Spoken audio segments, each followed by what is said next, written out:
আলুর চপ। কুমড়িগুলো আগে ভাজছিস? কুমড়িগুলোই আগে দিয়ে দিচ্ছি। এক কল করে ভেজে রেখেছে, আর এক কল করে গরম গরম ফাইনাল ভাজা হচ্ছে। থাকার দিস না। নমস্কার বন্ধুরা, মিঠাইয়ের সংসারে সবাইকে স্বাগত জানাই। চলে এলাম নতুন আবার একটা ভিডিও নিয়ে। আর আমার দিদি বাড়িতে এসেছি, তো আমার দিদি বলেছিল আমার মেয়ের হাতে গরম গরম তেলে ভাজা খাবে, তো সেই জন্য আমার মেয়ে রেডি করে ফেলছে গরম গরম তেলে ভাজা। চলুন সঙ্গে থাকুন। এর জন্য করে রেখেছে কাশ্মীরি লঙ্কা, এটাকে কি বলে? কাশ্মীরি লঙ্কা, তো কাশ্মীরি লঙ্কার পকোড়া বা চপ যা বলে। চলুন তাহলে আপনাদেরও সবাইকে দেখাই কেমন বানিয়েছে নিরামিষ চপ আমার মেয়ে। খেতে খেতে রিভিউ দিচ্ছি আপনাদেরকে।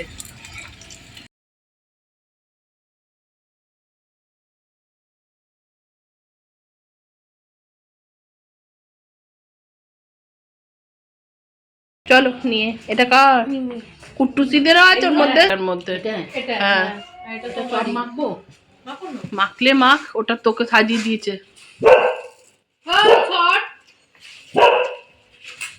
দেখ সর বললি চুপ করে বসে পড়লো। ও গুট্টুসি, তেলে ভাজা মুড়ি খাবি? তেলে ভাজা মুড়ি খাবি? বাবা খুব ব্যস্ত এখন। আরেকজন ওখানে শুয়ে ঘুমোচ্ছে।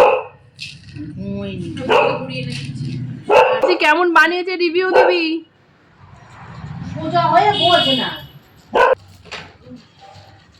কেমন?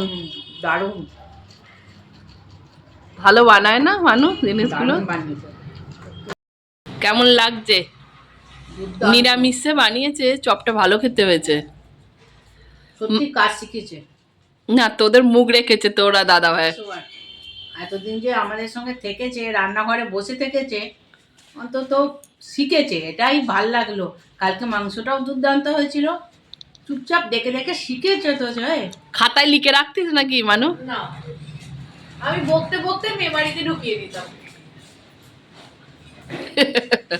চেয়ারে বসে বসে শেকড় গজিয়ে গেছিল। হ্যাঁ, চেয়ারে বসে বসে বলতো শেকড় গজিয়ে গেছে, শেকড় গজিয়ে কাজের কাজ শিখে গেছে।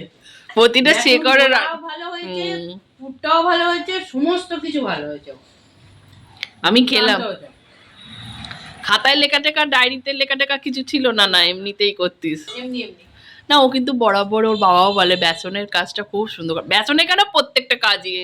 মাংসটাও করেছে দারুণ। হ্যাঁ, ঝালটা একটু তোদের মতোই দেয়। আমরা যখন ঝালটা কম খাই, ওইখানে ঝালটা একটু। খালি ওর মেশাইরই ভাগ্যটা খারাপ যে।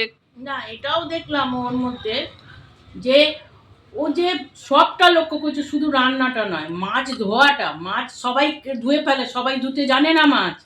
মাছ ধোয়াটাও যে সুন্দর শিখেছে, সেটাও যে কিভাবে ধুতে হয় ওটাও যে আমাকে বসে ফলো করেছে, এটাই অনেক। কিন্তু যখন ও দেখেছে তখন কিন্তু লেখাপড়া করতো। হ্যাঁ, বই খাতাটা চোখের সামনে ছিল, তো ফেল করেনি কিন্তু বাবু। এটা বলিস নি যে তোর মেয়ে ফেল করেছে। তোর মেয়ে ভালোই নাম্বার করেছে, ভালো নাম্বার নিয়েই পাস করেছে। পাস করে না তো জানিস তো, ফার্স্ট ডিভিশন গেছে, সবই তো জানিস। খুব ভালোই রেজাল্ট করেছিল। তার ভেতরেও কিন্তু অনেক কিছু শিখেছে। আসলে শেখার ইচ্ছেটা থাকলে শেখা যায়। হ্যাঁ, সেটাই হলো বড় ব্যাপার। এটাও কিন্তু সত্যি।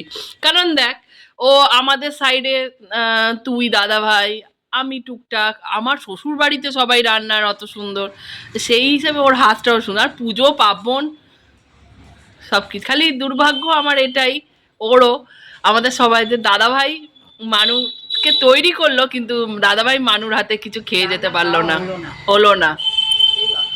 এটাই আফসোস।